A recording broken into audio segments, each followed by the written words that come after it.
Now this vehicle will never ever replace the car we love so much, but it may ensure its survival in the future. This is the all-new 2021 Ford Mustang Get Over the Day Mach-E, Ford's first ground-up all-electric SUV, and well, it's not that bad actually. I'm not hating it at all. Let's walk around, take it for a spin, and I'll tell you a little bit more about the Mustang Mach-E. So my time with the 21 Mach-E is extremely brief, so more than likely this video will also be quite brief, or at least briefer than the others. Look, styling, you can see the Mustang styling cues, and the reason why Ford did that, it's very simple. This is an all-new model. They have to give their first EV as many chances as possible.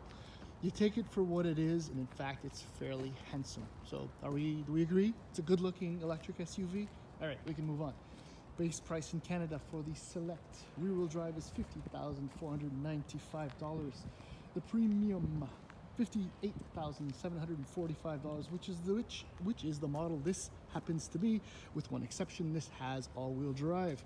So with the paint and a few other options, you're looking at between $62,500 and $63,000. Yes, there are other versions, California Route 1.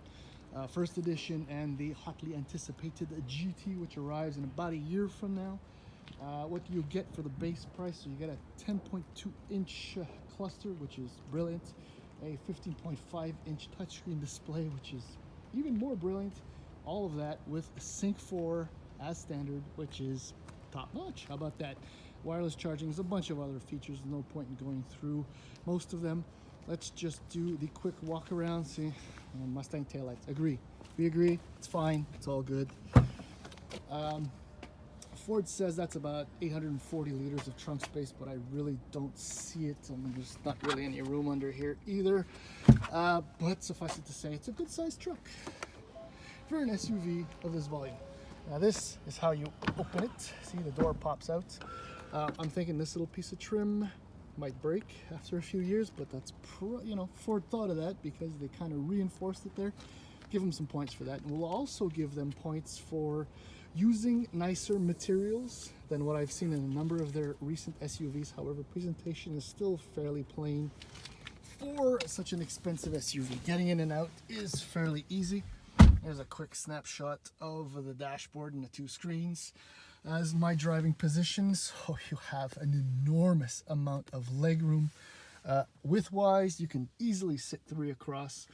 However, headroom, very, very snug, and I'm only about 5'10".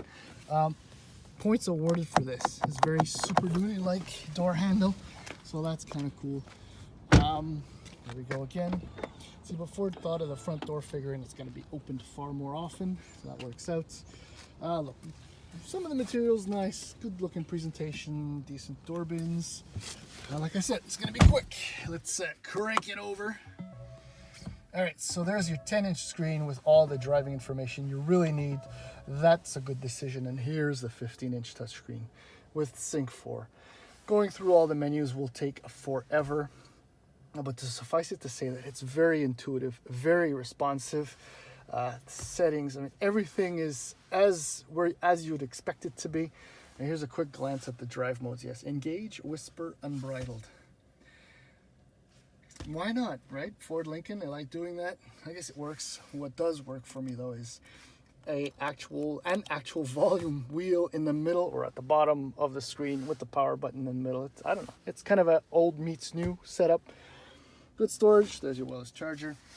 Cup holders obviously there. Oh, that's unfortunate. That really kills the vibe of the Mach-E for me. They could have, I don't know, maybe put something here, but it works obviously.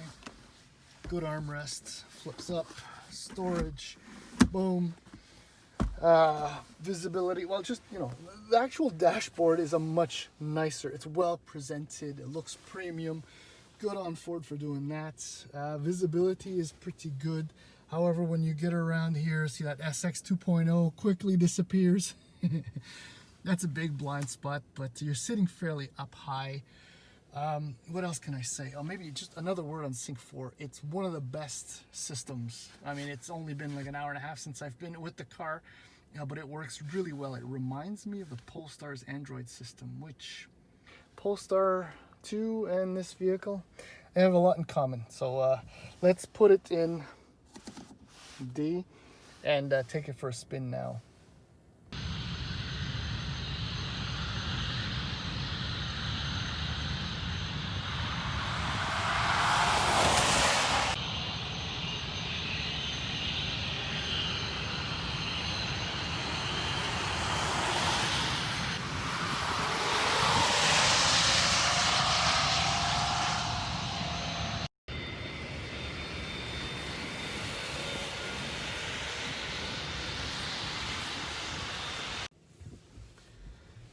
All right, so driving the Mach-E is, I don't mean to sound, like I'm putting it down or anything, but it's not extremely special. It's an EV, like most EVs probably will be. Now, this particular model, as I mentioned, is all-wheel drive, and it also has the extended range battery. So instead of a 68 kilowatt-hour battery unit, it's got an 88 kilowatt-hour battery. So that means that range with all-wheel drive, instead of being 475 kilometers, which would be the maximum range available for the Mach-E, it's down to 425. All things being equal, that's still not that bad. So overall output for this thing is a 346 horsepower, which means that this thing will do a 0 to 100 kilometer an hour sprint in about 4.5 seconds, give or take a few tenths. The weight of this thing is absolutely obvious and immediately noticeable, which is why it reminds me so much of the Polestar 2. They have so much in common, including that elevated ride height, but that very isolated, insulated driving experience. This one, though, is not exactly as conventional as far as the interior is concerned, but it's pretty damn close. As far as charging is concerned, if you do have the extended range on a 150 kilowatt hour charger, you're looking at about 45 minutes, I think, for a full charge from 5 to 80%, which is more or less along the norms you can expect for a battery this size, 88 kilowatt hours. The way it drives is like a normal SUV would, and I think that is something that is going to be, or is currently often overlooked as a desirable feature. Now, the ride quality is generally good. I just went over, a recently grenaded pavement, surface, whatever, and it handles it quite well. Steering is extremely light, or it feels incredibly artificial. Perhaps that's even more so real as I've stepped out of a Taycan very, very recently. Brakes feel nice. Now, I showed you the drive modes. Whisper is your city mode, if you will, and the other two are kind of a little bit more excitable modes. It does feel quick when it takes off from a standstill, but it's not fast. That has nothing to do with the Taycan, I promise you. There are various other changes you can do to the driving experience. One being that there's a one pedal drive mode, which in fact I just turned on and have not turned off as of yet. Comparison to Taycan, again, there is no one pedal driving available, so I kind of got used to not one pedal driving, but definitely a brilliant feature no matter what. Another thing too that Ford has done is they've engineered in a propulsion sound, which quite frankly, you won't hear it. I mean, look, I'm laying into it and you can't hear it at all. But it kind of sounds like what you might think an electric Mustang might sound like somewhere deep in the background. Normally these synthesized engine noises or whatever I find completely annoying and so fake and unrealistic that I don't like them. But in this, I'm totally okay with that. Look, I'm about to merge on the highway. The power is good. Overall chassis, the tune is maybe a little bit more dynamic than comfortable, but maybe that's why Ford fitted this thing with such plush, soft seats, which are comfortable and reasonably supportive as well.